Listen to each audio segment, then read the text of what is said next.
मला जवळपास 4-4:30च्या दरम्यान ही बातमी कळाली. मी नाशिकहून मुंबईला येत होतो आणि तसेच मी गाडी कल्याणहून इकडे वळवली कल्याण फाट्यावरून आणि सरळ या ठिकाणी आलेलो आहे. 2 कॅज्युअल्टी म्हणजे 2 जण मृत्युमुखी पावलेले आहेत. 2 जणांची असण्याची शक्यता आहे.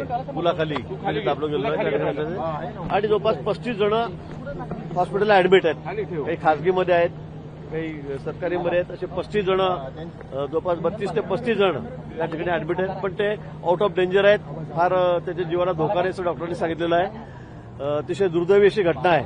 आपण बघतात की हा पदचाऱ्यांसाठी चालणारा पूल होता, चालण्यासाठी पूल होता, जुना होता. 1992 पासून हा पूल झालेला होता. परंतु खूप मोठी गर्दी, कारण आज पाऊस पडतोय, सुटी आहे, पर्यटकांची मोठी गर्दी आहे आणि त्यामुळे खूप गर्दी या पुलावर झाली. म्हणजे एवढी कॅपॅसिटी नसताना सुद्धा लोक त्याच्यावर एवढे उभे राहिलेत आणि म्हणून हा पूल त्या ठिकाणी कोसळला आणि त्यातून ही दुर्दैवी घटना घडलेली आहे. आपण बघताय एनडीआरएफच्या 2-3 टीम या ठिकाणी आहेत, सर्व पोलीस यंत्रणा आहे, डॉक्टर्स आहेत, सगळ्या डिझास्टरच्या सगळ्या टीम पुण्याहून या ठिकाणी आलेल्या आहेत आणि बचाव कार्य या ठिकाणी सुरू आहे. आता वाहून गेलेले काही लोक आहेत, त्यांचाही शोध सुरू आहे. नेमकं ते बाहेर आलेत, त्यांच्या जीविताला काही हानी झालेली आहे, धोका झालेला आहे, हे आपण बघतोय. आज तसं नक्की सांगता येईल. इथे गर्दी खूप होती. आज मला इथल्या स्थानिक लोकांनी सांगितलं की आज पर्यटकांची खूप मोठी गर्दी या ठिकाणी होती आणि हा पूल आपण बघतात इथे मध्ये त्याला कुठला सपोर्ट नव्हता आणि हा पदचाऱ्यांसाठी पूल होता. पण एका ठिकाणी सेंटरला लोक त्या ठिकाणी थांबले आणि त्यामुळे हा पूल खाली तो वाकला, कोलॅप्स झाला आणि त्यातून ही घटना घडली. आता इतिहास सांगणं कशी नाही, कारण मोजता येणार नाही किती लोक होते पुलावर, किती जण होते, किती वाहून गेले, किती सापडले. परंतु पुढे बंधारा आहे, त्या ठिकाणी बंधाऱ्यावर काही लोक तिथे सापडतात का किंवा जे वाहून गेले ते काही बाहेर निघाले का या बाबतीत अजून आकडा नाही. पण मला वाटतं अनेक जण स्थानिक लोकांनी खूप मदत केली, त्यांनी त्यांना वाचवण्याचा प्रयत्न केला आणि ते वाचले.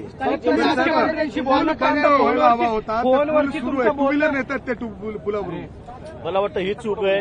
हा पायी चालण्यासाठी, पदचाऱ्यांसाठी हा पूल होता, परंतु या ठिकाणी पर्यटक आले आणि त्यांनी खूप मोठी गर्दी या ठिकाणी केली.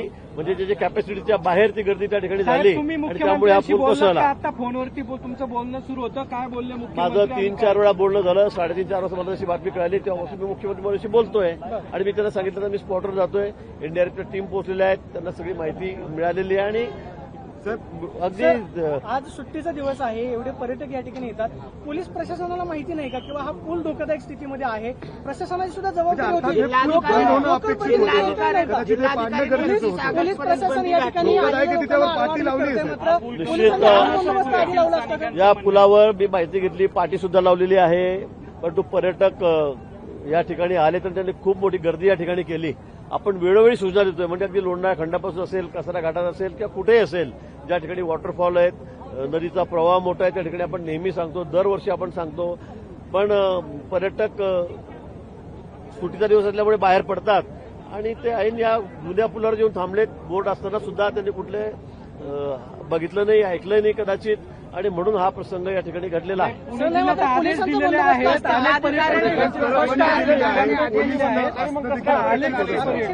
एकही पोलिसांचा कर्मचारी नव्हता का? जर 500 निश्चित त्याची चौकशी केली जाईल. पोलीस होते नव्हते त्याची माहिती आपण घेऊ, चौकशी करू त्या संदर्भामध्ये.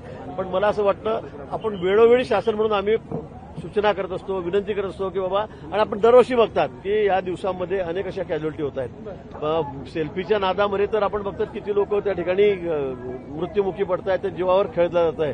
गेल्या वेळी आपण बघितलं की पाणी येते तरी पण मध्ये रस्त्यामध्ये नदीच्या प्रवाहात मोठा खडक होता, दगड होता, त्याच्यावर लोक उभे आणि ते वाहून गेलेत, आपल्या समोर वाहून गेलेत. मला वाटतं असे सगळे धाडसी प्रयोगही कोणी करू नये.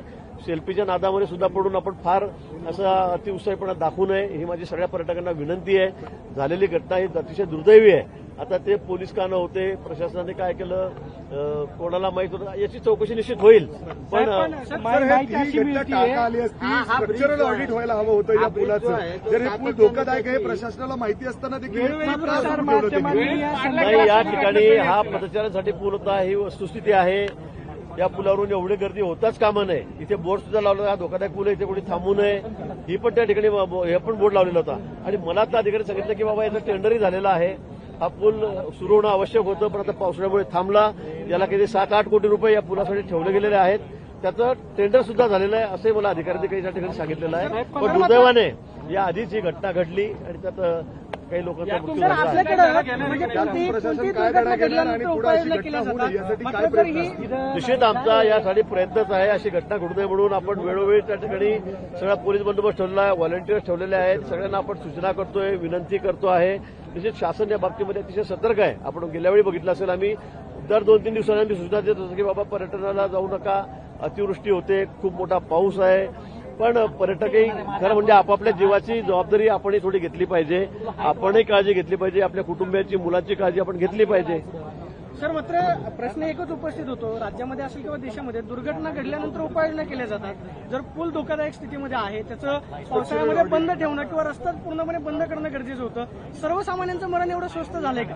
सुट्टीच्या दिवशी नाही, आनंद ते घ्यायला येतात, खरं- पूल पडतो, प्रशासन मात्र जबाबदारी झटकतं की लोकांनी गर्दी आम्ही केली. कुठली जबाबदारी झटकत नाही. त्याच्यावर बोर्ड लावलेलं होतं की त्याच्यावर कोणी वापरू नये, गर्दी करू नये हे म्हटलेलं होतं. हा फक्त सिंगल पायी यायसाठी पूल आहे. पण त्या ठिकाणी जर एकदम 200-400 लोक येऊनच उभे राहून गेले पूर बघायला, पाणी बघायला, त्यामुळे ही दुर्दैवी घटना घडलेली आहे. निश्चित पोलिसांनी त्या ठिकाणी थांबायला पाहिजे होतं. पण म्हणतात ते बरोबर आहे, पण या ठिकाणी तर पोलीस होते की नव्हते, त्यांना कल्पना होती नव्हती याची चौकशी या ठिकाणी केली जाईल.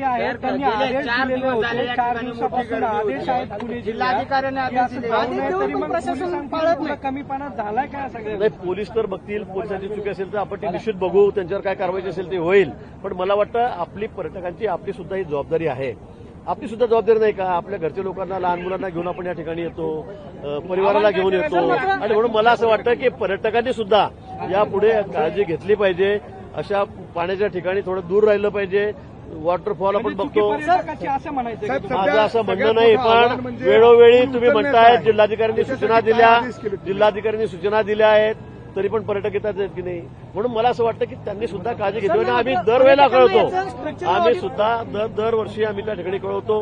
तुम्ही म्हणता स्ट्रक्चर ऑडिट, त्या ठिकाणी बोर्ड लावलेला होता, मी माहिती घेतलेली आहे साहेब, आता की या सगळ्यात ठिकाणी मोठं वापरू आव्हान म्हणजे नये. अंधार पण पडतोय. हो, पूल कसं उचलणार यासाठी काय उचलला जाईल प्रशासनाला पूल थोड्याच वेळात. आता मी निर्देश बघतो आहे सगळे मशीन आलेले आहे, मोठं क्रेन सुद्धा या ठिकाणी आलेलं आहे. आपण ते त्या ठिकाणी उचलू, मला वाटतं त्या खाली अजून मला माहिती मिळाली 1-2 बॉडी त्या ठिकाणी असतील. लहान मुलगा सुद्धा त्या ठिकाणी आहे असं मला कळालेलं आहे. निश्चित आपण सगळे प्रयत्न आपण करतो. आता आपण बघताय तो युद्धपातळीवर सगळे प्रयत्न चाललेले आहेत. वेल्डिंग मशीन आणलेले आहेत, त्या कटर आणलेले आहेत. साहेब अशी माहिती मिळतीये की हा पूल अनेक लोकांनी रील्स केले, त्याचे इंस्टाग्रामने टाकले आणि सुट्टीच्या दिवशी इकडे गर्दी वाढली. हे आधीच थांबवता आलं असताना सगळं प्रशासन नाही, आता कोणी रील केले आणि ते टाकले, ती पर्यटनाला चांगली जागा आहे म्हटलं असेल तर ते आपल्याला थांबवता येणार नाही, असं गोष्ट येणार नाही. आणि प्रत्येकाला आपल्याला थांबवता येत नाही. पण ही गोष्ट निश्चित आहे की त्याच्यावर ओव्हरलोड झाला. लोक एका ठिकाणी एकदम 200-300 लोक त्याच्यावर उभे राहिलेत, त्यामुळे तो वाकला पूल. सगळं मदत कार्य व्हायला जे जखमी आहेत त्यांना शासनातर्फे सर्व त्यांचा खर्च केला जाईल. जे मृत पावलेले आहेत त्यांच्या परिवारजनांना, त्यांच्या कुटुंबियांना 5-5 लाख रुपये हे नियमाप्रमाणे जे आहेत ते त्या ठिकाणी दिले जातील. मुख्यमंत्री महोदयांनी ती घोषणा केली. सर, इथल्या स्थानिक पोलीस प्रशासनाच्या चौकशीचे आदेश तुम्ही देणार का? किंवा इथले जिल्हा परिषद असेल किंवा ज्यांच्या कार्यक्षेत्रामध्ये हे सगळं येतं, तुम्ही काय चौकशीचे आदेश देणार आहात की? नाही, माननीय मुख्यमंत्री महोदयांना मी विनंती करणार आहे की या संदर्भामध्ये जर कोणाची चूक असेल, आता इथे पोलिसांचं थांबण्याचं काम होतं, त्यांनी थांबायलाच पाहिजे होतं, ही वस्तुस्थिती आहे. पण अशाही परिस्थितीत जर ते थांबत नसतील आणि सगळ्या क्राऊड कंट्रोल करत असतील तर त्याची चूक निश्चित आहे. आणि म्हणून मला वाटतं की माननीय मुख्यमंत्री महोदय, ते गृहमंत्री आहेत, ते या बाबतीमध्ये योग्य निर्णय घेतील. पण काही लोकांचं म्हणणं आहे की पोलीस वेळोवेळी या लोकांना सांगत होते, लोक ऐकायला तयार. आता मी तुम्हाला आधी म्हटलं की मग पर्यटकांनाही जर आपण आपले स्वतःचा जीव धोक्यात घालता कामा नये, तर तुम्ही म्हणता मग त्यांनी येऊ नये का? आता मला सांगा, वेळोवेळी विनंती करून सुद्धा पर्यटक या ठिकाणी गर्दी करतात, धोक्याच्या ठिकाणी येतात. मला वाटतं त्यांनी आपल्या जीवाची काळजी घेणं आवश्यक आहे. मला वाटतं अंधार पडतोय, अंधार जरी पडला तरी लाईट लावून आपण जनरेटर आहे त्या ठिकाणी ते लावून आपण या ठिकाणी कार्य चालू ठेवू. हा पूल आपण उचलून घेऊ, त्या खाली काय काय आपण ते बघू. लोकशाही मराठी ऐका, पहा, जागरूक रहा.